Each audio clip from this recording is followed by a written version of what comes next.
কান্না কথাটা শুনতে যতটাই ছোট, এর মানেটা ততটাই বড়। এর তুলনা করা যায় কিছুটা বৃষ্টির সঙ্গে।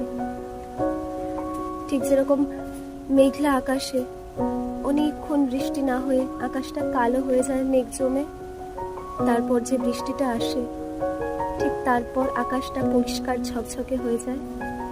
কান্না অনেকটা সেই রকমই।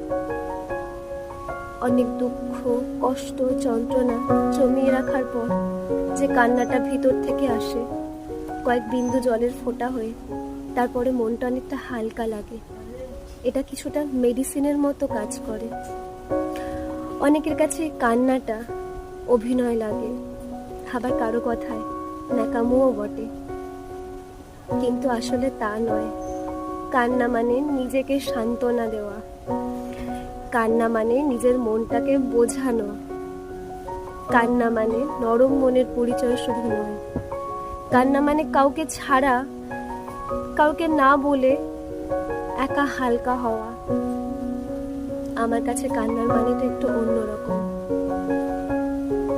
তাই শুধু কখনো চেঁচামেচি অশান্তি নয়, মন খারাপের পর কোনো বন্ধুকে কথা খুলে বলা নয়, একা নিজেকে সময় দিয়ে কিছুটা কেঁদে নেওয়া, তাতে অনেকটা হালকা হওয়া যায়।